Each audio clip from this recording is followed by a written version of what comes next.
Hello दोस्तों, अपन आज देखेंगे ओनली सेल के बारे में। सेल के बारे में नॉर्मली बेसिक चीज देखेंगे कि भाई सेल होती क्या है ना। अपने बॉडी में सेल का निर्माण, जैसे भाई आपकी बॉडी का निर्माण कर रहे हैं तो उसमें सूक्ष्म इकाई जो सेल है ना, तो है क्या भाई, किस टाइप से काम करती है।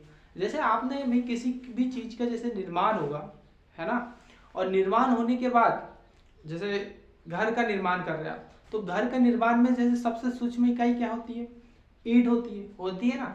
सबसे सूक्ष्म इकाई क्या होती है, ईंट होती है। वैसे ही अपने बॉडी में भी सबसे सूक्ष्म इकाई जो होती है ना, वो सेल ही होती है। अर्थात बॉडी का जो आधारभूत इकाई है, आधारभूत मतलब बॉडी के आधार के लिए भी रखने के लिए जो इकाई होती है ना, वही होती है आपकी सेल। ठीक है।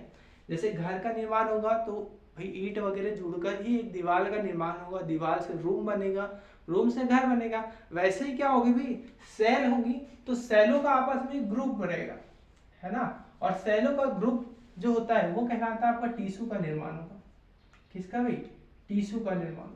और टिश्यू से किसका निर्माण होगा, किसी बॉडी के ऑर्गन का निर्माण होगा। भाई एक ऑर्गन का निर्माण होगा, और ऑर्गन से किसका निर्माण होगा, आपकी बॉडी का निर्माण होगा। यही होता है सेल का रूप, है ना। अर्थात सेल देखेंगे तो सेल से भी टिश्यू बनेगा, टिश्यू से ऑर्गन बनेगा, और ऑर्गन से बॉडी बनेगा। बस इसी टाइप से सेल का काम होता है ना। अगर आप देखेंगे कि सेल की खोज सबसे पहले किसने की थी, तो सेलों की खोज सबसे पहले करने वाला रॉबर्ट हुक था। 1665 ईस्वी में रॉबर्ट हुक ने सेल के बारे में खोज कर ली थी। और इसने कौन सी सेल, तो ओनली मृत सेल की खोज की थी। किसने, रॉबर्ट हुक ने। उसी के 9 साल के बाद 1674 आया तो एंटनी वॉन लीeuwenhoek आया था, जिन्होंने जीवित कोशिका की खोज की, है ना। भाई जीवित कोशिका की खोज किसने की थी, तो एंटनी वॉन लीeuwenhoek ने 1674 में की। लेकिन भाई इसने जीवित कोशिका की खोज की, और इसे एक नाम से और जाना जाता है, फादर ऑफ बैक्टीरियोलॉजी। किसे कहा जाता है, इसी को कहा जाता है, एंटनी वॉन लीeuwenhoek 1674। ठीक है। तो जीवित कोशिका की खोज इसने की थी, है ना। इसी के बाद भाई आपको ये पता होना चाहिए कि केंद्रक की खोज किसने की थी, तो रॉबर्ट ब्राउन ने केंद्रक की खोज की। अब केंद्रक की खोज करने के बाद आपको ये पता होना चाहिए कि भाई कोशिका सिद्धांत, भाई कोशिका सिद्धांत के बारे में शॉन और स्लाइडेन ने बताया। तो शॉन और स्लाइडेन ने क्या बताया, आपके शरीर के निर्माण करने के लिए सबसे सूक्ष्म इकाई सेल की आवश्यकता होनी चाहिए। अर्थात किसी भी शरीर का निर्माण हो रहा है तो उसमें सबसे सूक्ष्म इकाई क्या है, सेल है। और सेल के ही माध्यम से आपके शरीर का निर्माण हुआ। ये किसने बताया था, ये शॉन और स्लाइडन ने बताया था, है ना। तो यही इसका कोशिका सिद्धांत। इसने बताया कि भाई आपकी एक नई सेल बनाने के लिए पुरानी सेल का होना आवश्यक है ना। ये किसने बताया, स्लाइडेन और शॉन ने बताया था, है ना। इसी के बाद क्या हुआ कि आपको जीवों के बारे में पता होना चाहिए कि जीवों में सबसे सूक्ष्म सेल किसकी होती है, तो माइकोप्लाज्मा की सेल होती है, लगभग 0.1 माइक्रोन, है ना। और सबसे बड़ी सेल किसकी होती है, तो शुतुरमुर्ग के अंडे की होती है, 170 mm होती है। ठीक है। इसी के बाद आपको भाई मानव बॉडी में भी पता होना चाहिए, मानव बॉडी में सबसे सूक्ष्म सेल किसकी होती है, छोटी वाली, है ना। तो मानव बॉडी में सबसे छोटी जो सेल होती है वो होती है स्पर्म की, जो मेल के अंतर्गत होता है।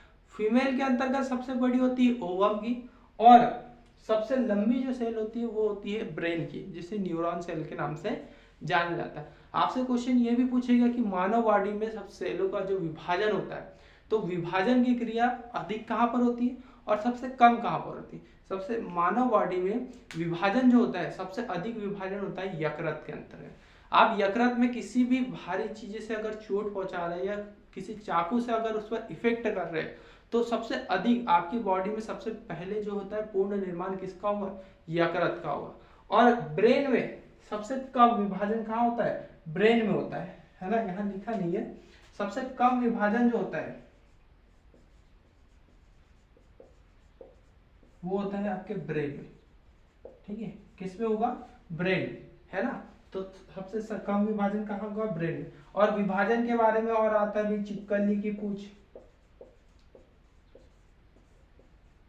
ये चिपकली की पूंछ में भी सबसे अधिक विभाजन होगा, है ना। इसका पूछा भी गया है ना, कौन से जीव में सबसे अधिक विभाजन, तो चिपकली की पूंछ में देखा होगा। आपने देखा होगा किसी चिपकली जब चल रही है, आपकी उसकी पूंछ पर अगर हाथ भी रखेंगे तो वो पूंछ छोड़कर चल जाती है।